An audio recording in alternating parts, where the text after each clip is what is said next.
The new Gate started as a revolutionary VR MMORPG, granting players unprecedented freedom in their adventures. However, it abruptly turned into a deadly battle, trapping players in the game with no means of logging out. Those who perished in the game faced the same fate in reality. On an open field, a group of skeletons engages players in combat. As the skeleton soldiers claim the lives of several players, a girl finds herself on the brink of defeat until a mysterious man gallantly comes to her rescue. Despite her curiosity about his identity, he remains focused on dispatching the skeletons. He's a determined player, relentlessly fighting in the hope of ending the game's deadly grip. Some time ago, he left behind his comrades to pursue this mission, promising to return. However, he found himself embroiled in a fierce battle against a formidable boss. Despite its massive size, the boss strikes swiftly, forcing the player to dodge with precision. Though he attempts to deal a fatal blow, the boss evades, sustaining only minor damage. Refusing to succumb to desperation, the player regains his composure. He observes the boss's HP regenerating and wounds healing, prompting him to take decisive action. With resolve, he charges towards the boss, determined to disrupt its regeneration. He attempts another lethal strike at the boss, but the boss manages to block it, staggering from the force. Seizing the opportunity, he delivers a devastating blow. Although hopeful for victory, the boss begins to heal once more. Determined to end the battle decisively, he prepares for a final, monumental attack.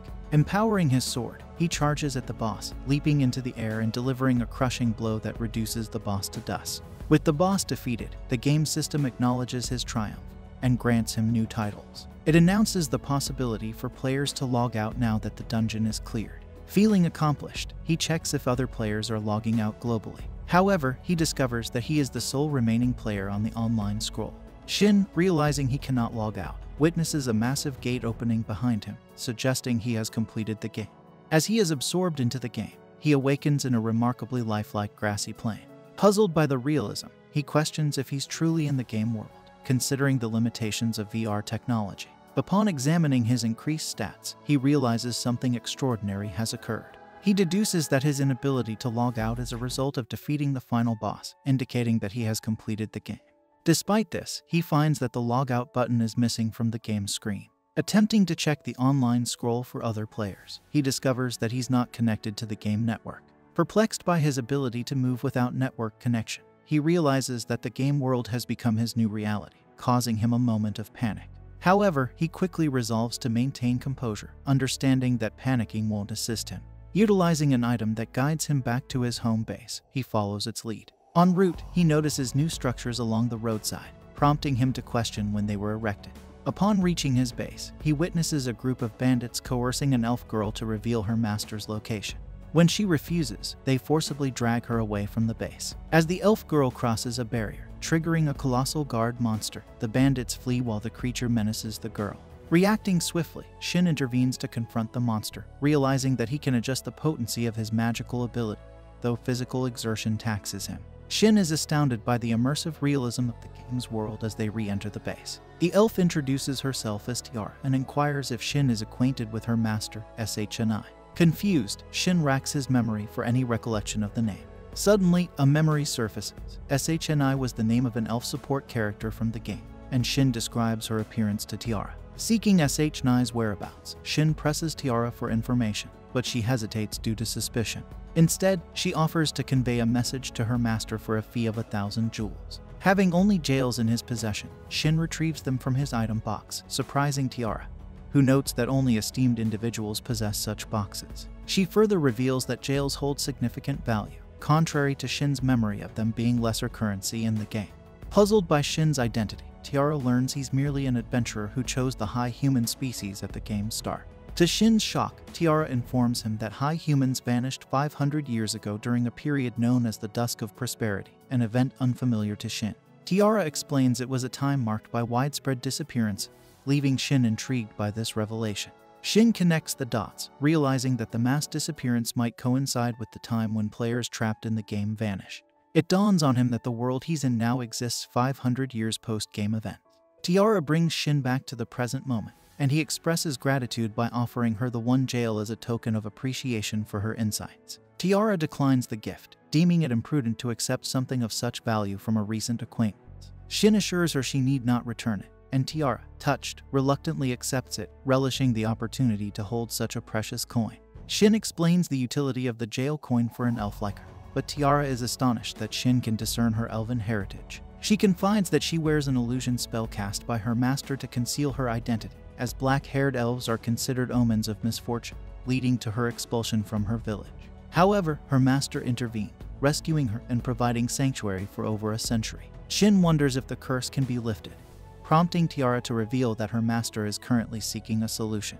Tara confides in Shin that she's resigned to living in secrecy, but Shin ponders whether her hair has always been black. She reveals that her hair used to be silver until she was cursed, which caused it to turn black.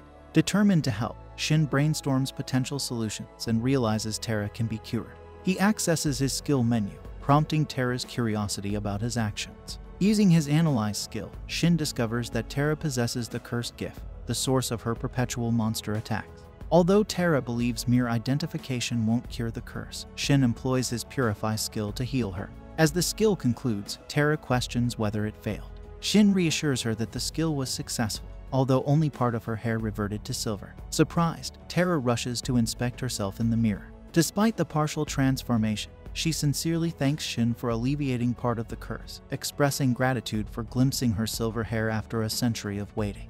Moved by her gratitude, Shin suggests Tara attempt to leave the barrier, assuring her of his protection against any monster threats. Though initially hesitant, Tara decides to trust Shin's words and steps beyond the barrier, taking a leap of faith into the unknown.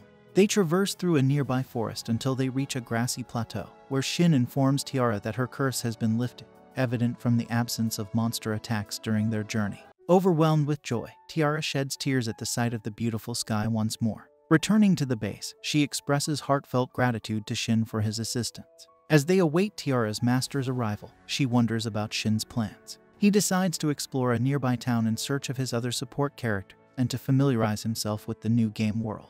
Tiara provides him with a letter of instruction to present to the kingdom he spotted on his way to the base. Explaining that the letter will allow him to bypass the inspection line, Tiara jests about entrusting valuables to a stranger, but Shin accepts it graciously as a token of gratitude for helping her lift the curse. Promising to notify him upon her master's return, Tiara bids him farewell as he departs for the kingdom. Upon reaching the kingdom, Shin is surprised to find that the letter of introduction grants him the privilege of skipping the inspection line. He marvels at its significance, with the guard escorting him, emphasizing its potential to secure an audience with the king. Guided to the Adventurers Guild, Shin plans to gather information and registers as an adventurer. To his surprise, he encounters the same person he met at the front door, realizing that she is the twin sister of the guild worker named Celica. Celica introduces herself and instructs Shin to pay an application fee and fill out a form.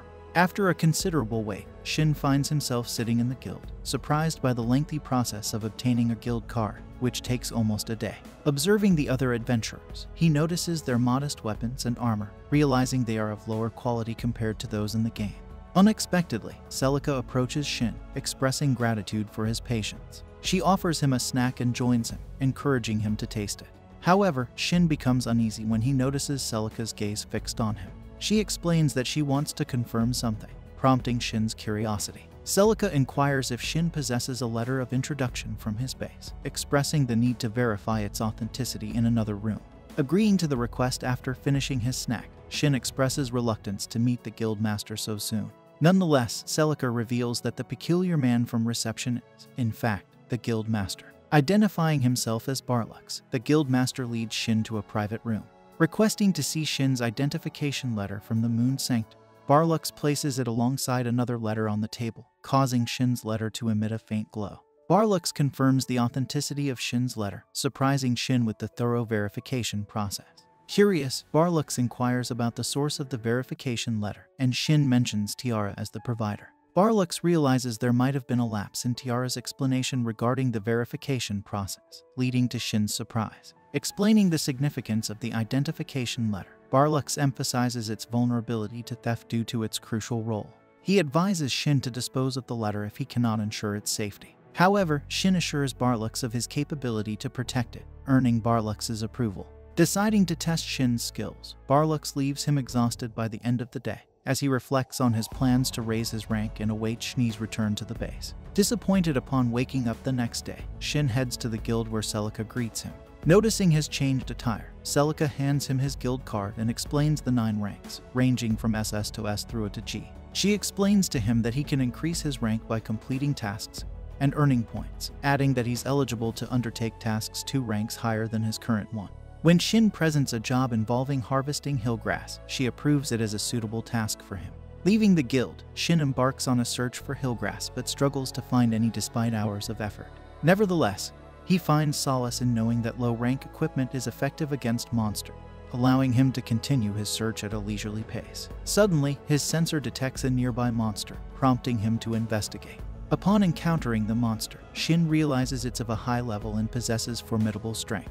Despite this, he decides to confront it, only to find his attacks ineffective against it. Surprised by the undead monster wielding a light weapon, Shin removes his limit and delivers a powerful blow that destroys the monster's core in a single hit, causing it to collapse. However, Shin is disappointed as the light sword, which he desired to replace his broken one, disappears into oblivion.